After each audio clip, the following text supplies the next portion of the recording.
Hey everyone, welcome to Escaping Rock Bottom. I'm Brandon Lee. For those of you who are watching, you're going to notice I have a crazy, amazing guest with me today. For those of you who are listening on iTunes or on Spotify, I'm going to introduce him coming up in just a moment. It's a huge treat for me that I even got connected to this special guest today because I'm a huge rock fan of his. Oh, yeah? He doesn't even know this yet, Didn't but know. I'm a huge fan.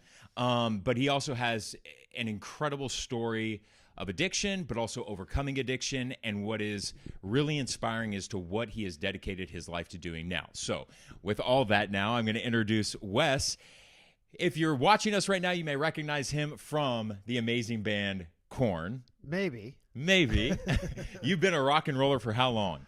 Well, I mean, I started playing guitar when I was 14, so Okay. I think it starts then. I didn't get a record deal until I was 25, which seemed like it took forever, but I guess 10 years is pretty decent, actually. Pretty darn good, I'd say. Yeah, so I was out touring. I was playing clubs probably in my early 20s, but that's not, But it was fun. It was fun, yeah. Right? I mean, because I think all of us, I sing in the shower and I don't have a good voice, but I think all of us fantasize about being part of like a touring rock band. The fantasy, yeah, I had to achieve the fantasy. So my first show, we played this club just to finally play, even though we didn't have a singer. My old band called Avarice, which nobody would ever know. But I told this girl who came, I go, you got to throw a bra on stage. Because my brain was like, that's what they do at rock shows. That's what they do in rock shows. Bras and panties. Just throw them up on stage. Make me look cool. That's what I told her to do. I didn't tell the band, I just wanted them to feel like it was a legit rock show. Okay, so talking about a little bit about the rock career in your early 20s, you're out there, you're living a wild life. I always tell people when I started using drugs, there was a lot of ecstasy at raves back in the day when I was a teenager. And I always tell people it was fun. I had fun at the beginning. Like rocking, it was fun doing a lot of those drugs, going to rock concerts, going to raves. Yeah, there was a while it was working. Like for me, my story's a little different. It starts with weed in high school, and I was really shy, really insecure, and then we moved, and I felt very afraid, like, will I be accepted in this new school? Of course, I wasn't processing it to that intellectual level. I just had fear. Right. And so I hid with weed, and I found the stoners, and that was my crew. So that was the beginning, right, of me seeking to make myself feel better through outside substances. Yeah. And then that just continued and progressed. Interesting. When you look back, do you think that why were you shy? Like that's might be surprising to a lot of people because here you are like performing in front of millions of people traveling around the world. How can you be a shy guy? Well, I think and I have a lot of musician friends who are, maybe you call them insecure or they're shy or whatever.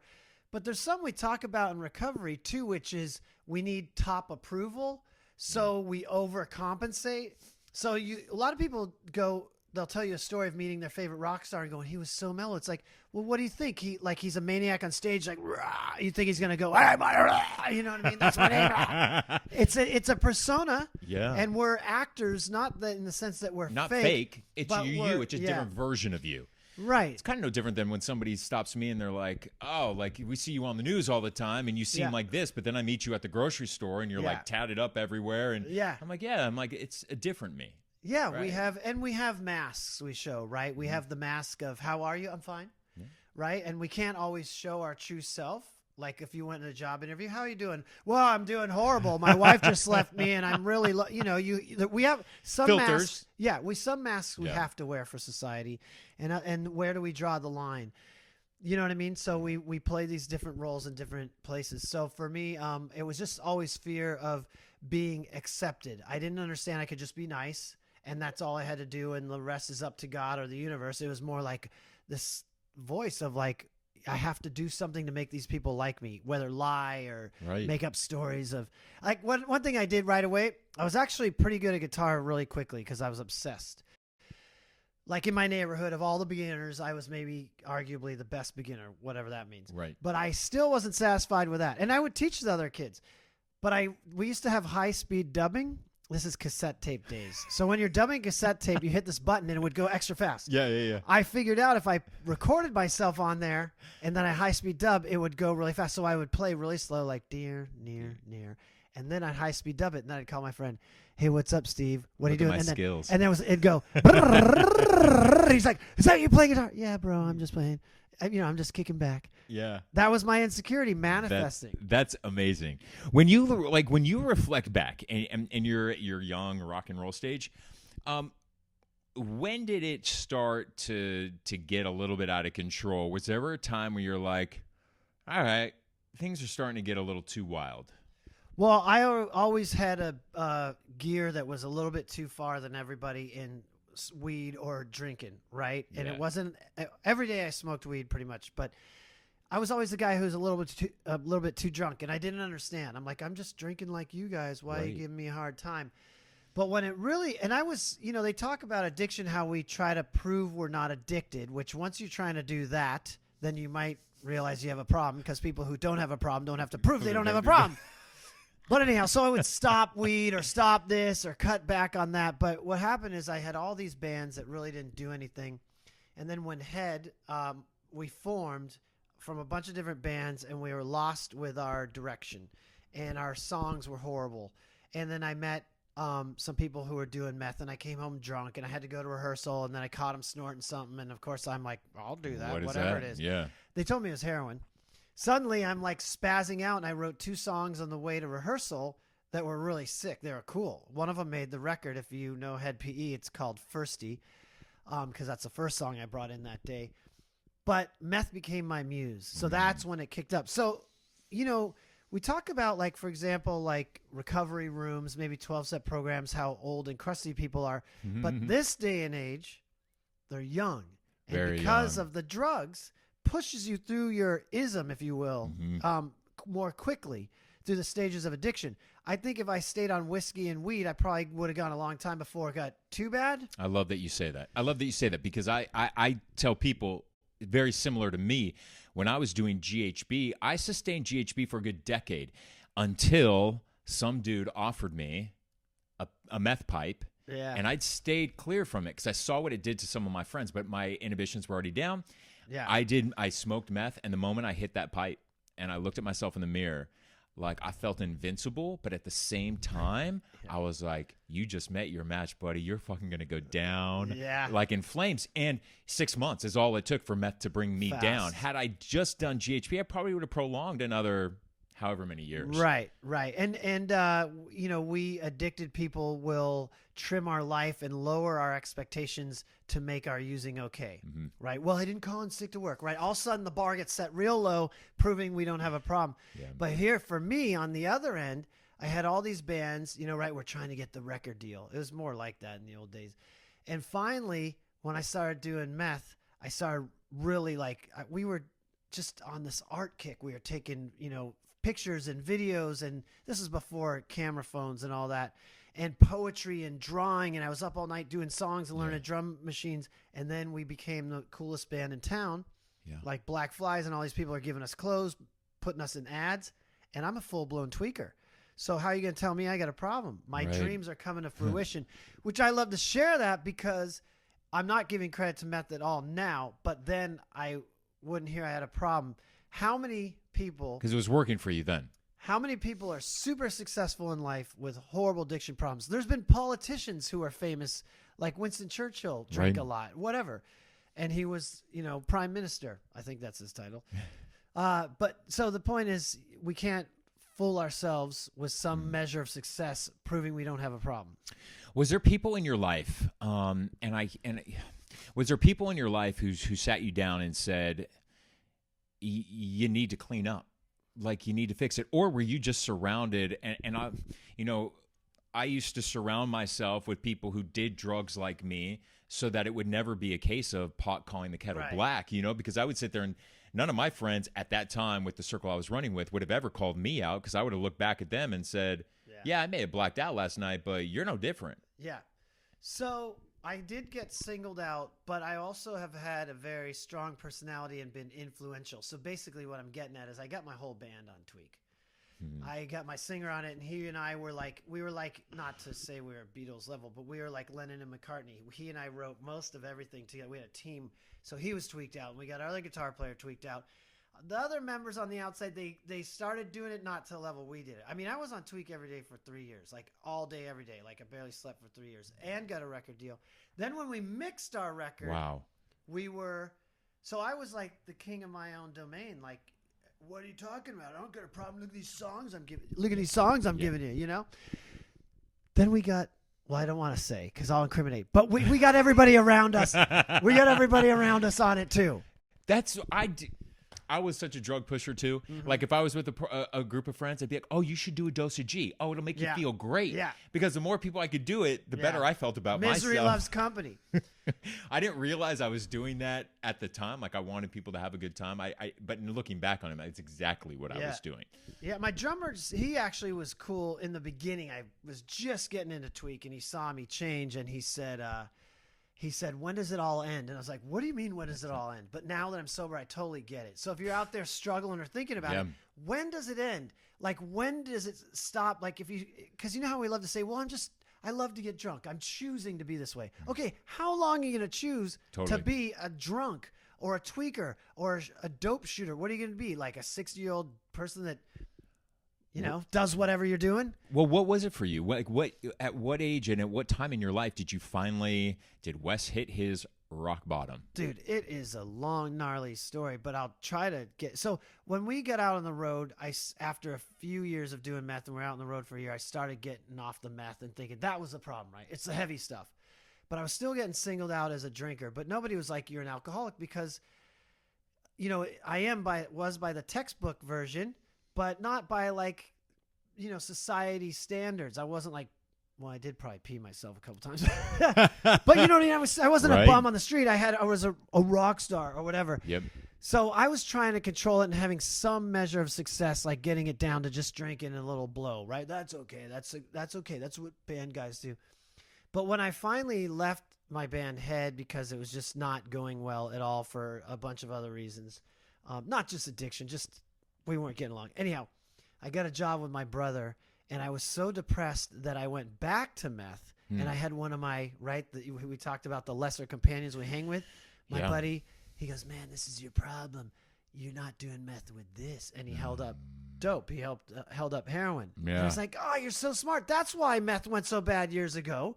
If I just mix meth and heroin, it'll be much better. And we talk about that in addiction, too, where it's like we have these ideas based in, quote, sound reasoning. Right. Right. We think it makes so much sense. And so many of us do. Like, well, I won't drink whiskey. I'll just, get a wine enema and I'll be okay. Whatever. Yeah. So that was the beginning of the end. Don't try a wine enema. No. Yeah. I mean, unless you want to each their own.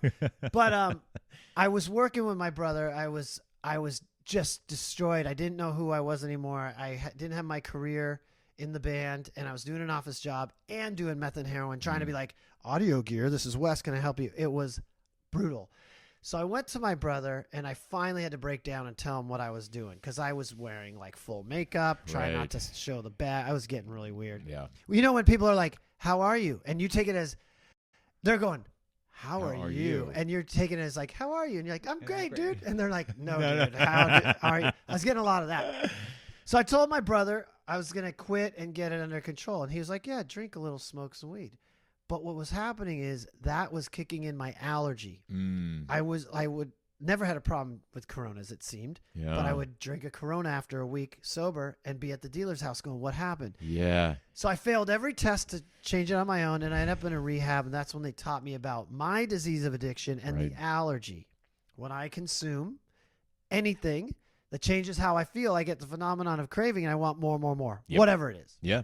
No, I'm right there with you. Identify with a lot of that. And and that's the thing, like we tell people all the time, like I tried, before I was ever introduced to a 12-step program, I naturally tried to stop myself. Like I would go on a weekend bender. Palm Springs was my devil's playground. That's where I chose to do all my devil's work. So I'd go out there, get high on meth for a weekend, and I'd come back and be like, okay, I still had my job, I still had my house, and I still had a car, and nobody knows, so I'm okay. But as long as I only do that partying once a month. And then like I would come home on Tuesday after crashing hard from partying all weekend, and I'd physically beat myself up, like just so pissed at myself that I allowed myself to do some of the things I was doing high, and would physically beat myself up in front of the mirror, crying, saying I'll never do it again. Well, by Friday I would start to feeling good again. Yeah. And then all of a sudden, how the hell did I end up back in Palm Springs the following weekend doing the exact same drugs? And it wasn't until I went into recovery that I realized that I was truly trying to stop on my own, which was never going to work. That's the powerlessness. Right. And sometimes when I work with people who are new or whatever, and we do rock recovery, which probably we'll talk about later, but we're in treatment centers, and some of them are like alternative, some of them are 12-step, some of them are smart recovery, whatever. But there's certain people that would say, we'd go, well, how are you going to stop? And they'd go, I'm just going to do it on my own and remember how bad it was. And I'm like, that never worked for me. Maybe it'll work for you. Right. But it didn't work for me. Because how far is a bad memory going to take you? A week, a month, 6 months, a year? What about at 3 years when it's a distant memory and you're just like, and you aren't working anything, you don't have the tools to rely on, or the people that I always say, the people in my life, which I'm sure you probably relate, the people in my life today, 99.999% of them never knew me when I was a druggie. The majority of the people in my life today all know the sober me, and so I just share a war story now and then and like get the look of shock on their face because they're like, you are the most in control person we have in our lives. That could not have been you. I'm like, that's the program. I do want to talk about Rock to Recovery, because I think it is so incredible. You know, the reason, Wes, I started this podcast is I'm trying to end the stigma, the stigma of addiction. It exists. I've been denied recently a job with CBS News Network. I was offered the job. They found out I was writing a book about addiction, and they pulled the contract. It all goes jerks. It all goes back to the stigma that's still the stigma that still exists. But this podcast is all about giving people a sense of hope, because there's not enough stories of hope with addiction, especially when we're dealing with hardcore drugs. And so I love what you're now doing with Rock to Recovery. Explain what Rock to Recovery is and what your mission in life now is through music. So when I was playing with KORN, which, by the way, I only got that gig because I was sober. Right. What? So I was, that's an important part in terms of the context you're speaking of. So I crashed and burned with Head, and then I got sober after that, working with my brother where we were at my story. And then I never thought I'd do music again. It didn't make sense. And I was like, I'm not getting in the van, dude, at like whatever I was, 38 years old at the time, and starting over at that low level. Right. But then I started really having this feeling like, man, I just feel like I am supposed to be up there playing, like weird, more than I wanted to. I felt like that's where I was supposed to be. And I started meditating and praying on getting back into music. And I started doing this awe meditation for manifestation. It's a Wayne Dyer one. You can look it up, awe meditation. Okay. And I started awe meditating on getting back in the music. And within 10 days of that, KORN hit me up to come play with them.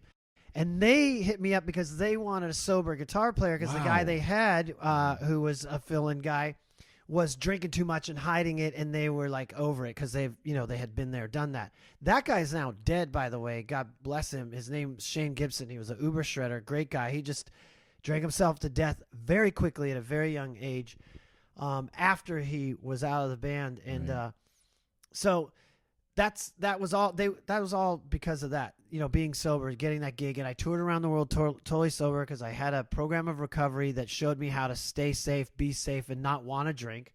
I didn't do it my first day sober. It was almost about 2.5 years. But the KORN gig was going away. And I had already left the band world once with Head PE, but then I wasn't sober, so I just ran to my brother and the first job I could get. This time I had some spiritual tools. And what they say is, you can pray for yourself if others are to be helped. So there's this part of me that wanted to be in self-pity, like, I have the raddest gig ever, KORN, and now I'm going to lose it because the original guy is coming back, and I'm 40 years old, and I don't have a job, and I'm sober, and I'm broke musician, poor me. But instead of doing that, I was like, all right, God, if this is who I am supposed to be, clearly I'm supposed to be sober, and clearly I was called to play music. The key that changed my whole life was, from that prayer, how can I help others and make a living? So when I put it out there asking the universe to be guided, then it was like, you need to help people with music. And that's when I remembered my time in rehab, how there wasn't music in my rehab. And I wanted to create a program that could change all that. So that's what Rock Recovery is. And I pitched it for 6 months probably before everybody would go, that's a great idea. Yeah, want to hire me? Nope.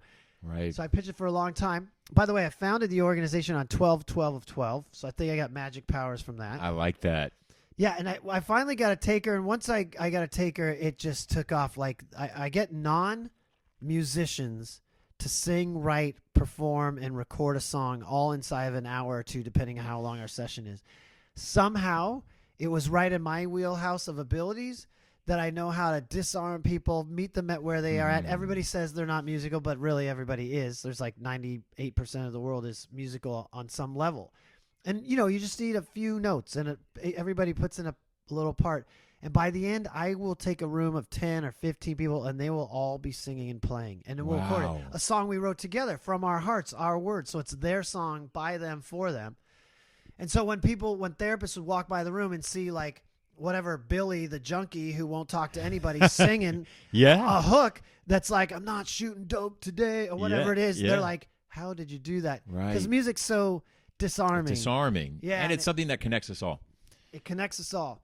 So because of what we're doing, we just had so many people interested in our services, and now I have a staff of 12, and we just launched in Oregon, and we're in Nashville, and we're in San Diego, Orange, LA counties, and NorCal.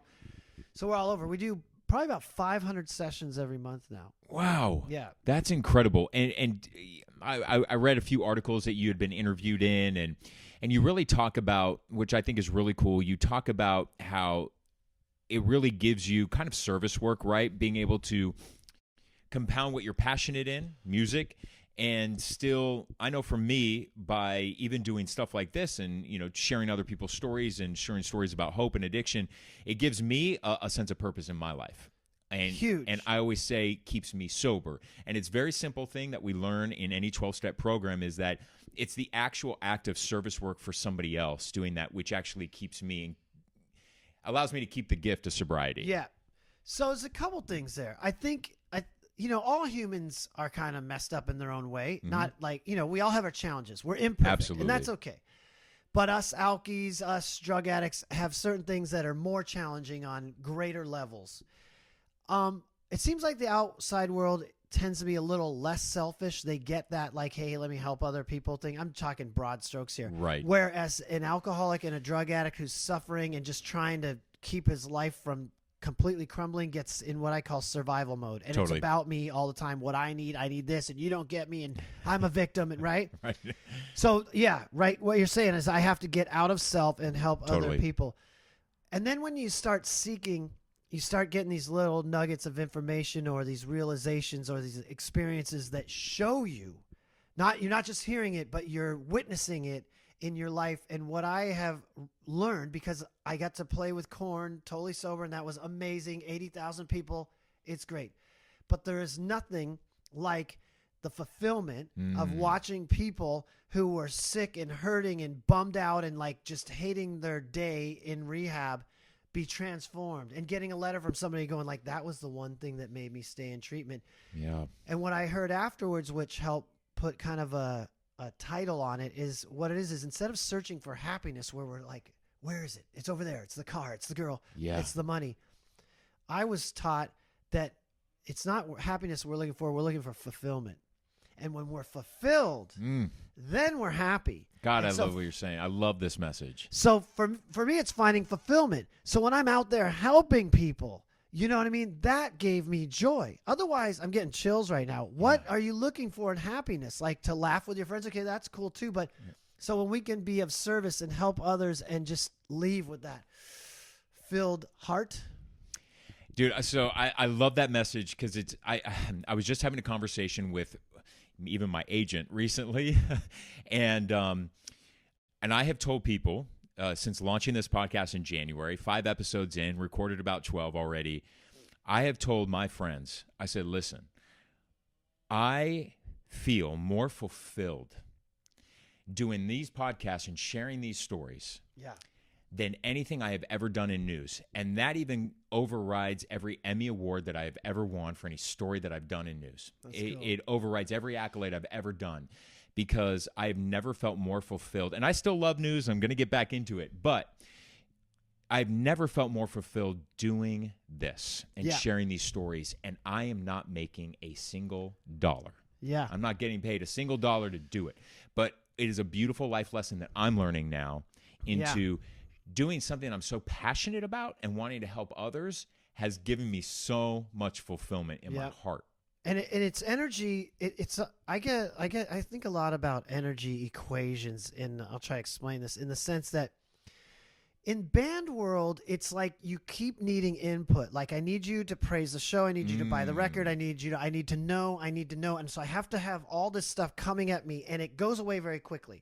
Like, good show. Great. Good show. I need more.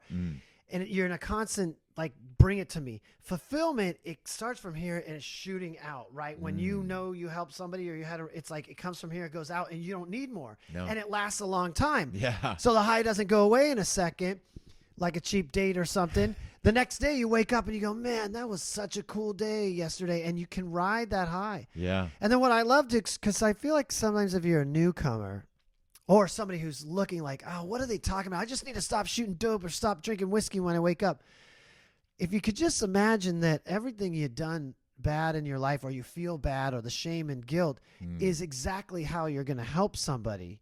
And you have this great opportunity, right, to turn it into a force for good. I always say that addicts at our worst, we're liars, cheaters, thieves, and manipulators. Addicts, when we are treated and we are in working our act, we can use our superpowers. Yeah. We're very brilliant people. Yeah. We can use our superpowers for good. Yeah. And that is the crucial turning point in becoming, in your active recovery, is when we're using those powers for good. Yeah. And I want people to understand this from you, because they're going to see that you're a rock guy, is that I know for me, when I first got sober, I honestly thought I would never laugh again. I would never have a good time again. I'll never bellyache laugh. Yeah. And what I have learned in recovery is that I have laughed harder. I have more joy. I wish I could go back and tell my younger self, dude, you will enjoy life tenfold in recovery. And that has been my experience so far. Yeah, and I love this topic because it's the insanity. They talk about in some literature, like, our alcoholic life seemed the only normal one. We're in full flight from reality. The thing is like, people come in and they're like, yeah, I don't know about sobriety. How good is your life now? You're puking up blood. You're dope sick all day. Your life's in the shitter. And you're like, I'm not sure about sobriety. I don't know. That's the insane thing. It's insane. And I was a tweaker. Tweakers don't really laugh. I don't know drunks that really laugh. And if you do, you don't know. So true. Yeah. So true. Do you ever hear a junkie laughing like, ha ha? They're like nodding off. That's where they want to be. So it's like, we are diminishing our whole life. Like, we're just making this little teeny small life. Yeah. And we're really turning ourselves into the smallest versions of ourselves, right? You know what I mean? And when we get sober, we continue to evolve, and we learn how to become better people and find out, like, character defects we talk about a lot. You find out all the things that have been holding you back your whole life that you didn't realize were holding you back, and the reasons why you were getting loaded. We get down to causes and conditions. Maybe it's trauma, maybe it's just insecurity or anxieties, whatever, but we start to address that stuff in sobriety, and we turn into a version of ourselves we've never seen, and that's where the joy comes from. And the relationships, as we start to kind of wind down here, the relationships in your life today compared to the relationships that you had when you were real. out there. Yeah. Yeah. I mean, come on. If you're listening to this podcast and you can relate, you probably got some good people in your life, but you're probably hanging with a lot of people that you know you shouldn't be hanging with, that don't have your back. And another thing I just saw recently was a saying that says, you want to know who your friends are? Get sober, because they all go away. All the druggy friends go away. I have a few friends that stuck by me, and they're like normies, if you will. And they're like, you should be sober, homie.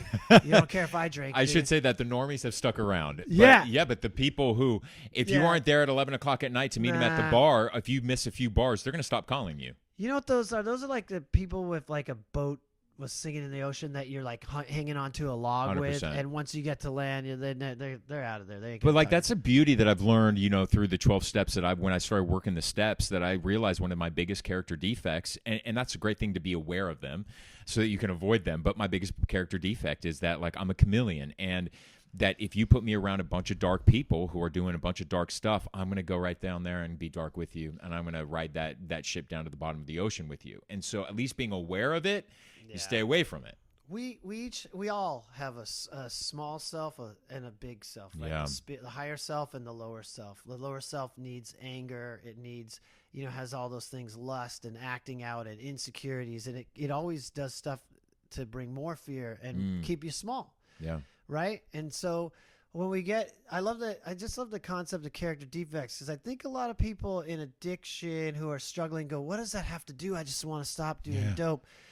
But really, those are the reasons that made us get loaded. Totally. And so once we have those in check or know how to look out for them, the high becomes just life. Yes. We don't have to anesthetize ourselves. Yeah. And I tell people too, listen, there's no right way and there's no wrong way to get sober. I never did 90 and 90. I just didn't. I mean, it was suggested. I didn't do it. And the moment I went, and I never went to treatment. I never went to rehab. I went to an AA meeting, and that's how I got sober. And in the 9 years I've been sober, relapse is not part of my story. It doesn't have to ever be part of your story. And I always want people to know that there's no right way and there's no wrong way. Well, if it's working, it's working. Right. There's one thing though that, was key for me is learning that I like the textbook term of alcoholic, which I have an allergy that we talked about earlier. Yeah. Some people don't have that. And so the journey for many is like, what can I do safely? And some people, harm reduction works for them. Right. It doesn't work for me. The scary thing is that people will die trying to prove which they are, like safe or not. Yeah. And so I heard a speaker say once, if you have a drug or an alcohol problem, you quit and your problem goes away. But if you're an alcoholic, if you're an addict like I am, when you quit, now you're stuck with the problem of yourself. So if when you quit, you're miserable, then your problem is probably much more than just drinking and using. If you hate how you feel sober, if you're restless, irritable, and discontent, that's how I was. And that's why there's programs of recovery. Totally. Because they're not teaching you how not to use at all. They don't even talk about that. What they're doing is letting you change your person, yourself, your makeup. So you feel so good and you love yourself so much, not in like a staring at yourself in the mirror, like, hey. but you love yourself enough that you don't want to get loaded anymore. Okay. And lastly, how can people reach out to Rock to Recovery? So we're on all the social medias and the interwebs. So it's Rock, ROCKTO. It's TO Recovery. We're on Instagram. We're on Facebook. We're on, you name it. We have a website. You can also find me. I'm Wes Geer, 7 letters, WESGEER. I'm all over the interwebs too. Reach out. A lot of people do. They love to share stories or ask for help, and that's, like what you're doing. Together, right? We can overcome anything, and that's how AA was founded. The first thing they found is like doctors and people trying to talk to alkies and drug addicts wasn't working, but one druggie to another, one alkie to another. Cuts right through. It works. So if you're looking for answers, find somebody who struggled with what you struggle with but has found a way out. Right. And if you're a lot of parents watch this podcast because that's a lot of the emails that I get are from parents. Okay, cool. So if you're a parent and your kid is like, nah, I don't need recovery, like they're a bunch of old people and losers and da-da-da, have them check this out because kids need to know, oh, dude, that's like one of my favorite rock bands. And like, that's why I'm so happy when I see these people coming out and speaking about it because it lets people know that they're not alone in their own thoughts. Some of your favorite rock stars and actors are outwardly sober. Bradley Cooper is outwardly sober. Who am I trying to think of? Oh, no, I forgot. Darn it. But there's a lot. There's a lot. There's so many. If you go out there. And there's cool people. So they're cool. Yeah, cool. Cool really people. Cool people. Actors, actresses. Not that it's all about that, but the point is that it doesn't make your life small. It makes your life amazing. Totally. Robert Downey Jr. Robert Downey Jr. He was having all that problems. His career was in the shitter. And now it's the guy amazing. got sober and he got huge. That's what happens. That's what happens. That's your the life magic. Becomes amazing. Yeah. Dude, thank you so much for sharing your story with Thanks me. for having me, awesome. bro. Rock to Recovery. Check it out. Also, you can check out Escaping Rock Bottom, this podcast, on Spotify, iTunes, Google Play, on YouTube, and my website, escapingrockbottom.com. We'll see you back here next Wednesday.